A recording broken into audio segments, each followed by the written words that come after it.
The best prospect matchup of the 2026 draft cycle is happening this Saturday. BYU Kansas, Darryn Peterson versus AJ Dybantsa. They faced off in high school. You're not going to want to miss this one. Let's break it all down. Here's everything you're going to want to know ahead of Saturday's big clash. Both Peterson and Dybantsa are abnormal freshman scorers and creators, above 32 usage and 60 true shooting with positive assist-to turnover ratios for both.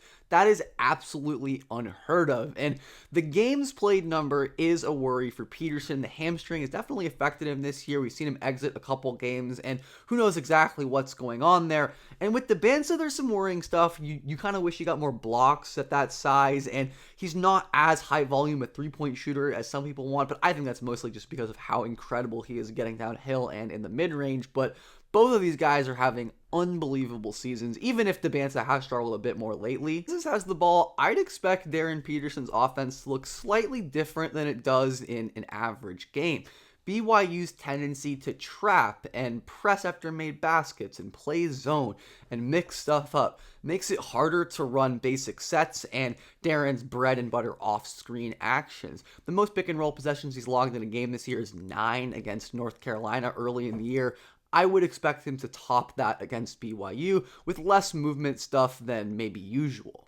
The storyline for Dybantsa will be, can he overcome his recent woes against good competition? Shout out to David Lee's Fifth Factor website where he has his daily RAPM estimate metric where you can see the rolling average and just the by game going down in recent conference play. Average season long is 9.3, rolling 5.7. Definitely has struggled a bit more. His true shooting is down almost 10% in conference play against top. And Kansas's defense will present an interesting challenge for Dybantsa. They give up a ton of threes, 305th in opponent three-point attempts rate. They do not foul, 23rd in opponent free throw rate. And Dybantsa sometimes doesn't want to take the open catch and shoot three, sometimes hesitates, and he's not an incredible three-point shooter at this point. And of course, he loves to draw fouls, get to the mid-range. Kansas is going to switch a lot with Flory Badunga, and I'm curious to see how Dybantsa, an elite slasher, incredible athlete, so flexible, so versatile with his moves and pivots,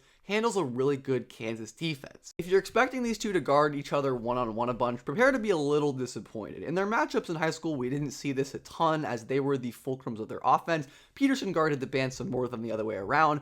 Maybe we see a bit more 1v1 matchup between the two stars in college, but I think it's going to be mostly other players guarding them and a whole team effort to stop them. That's what it'll take against these two incredible players.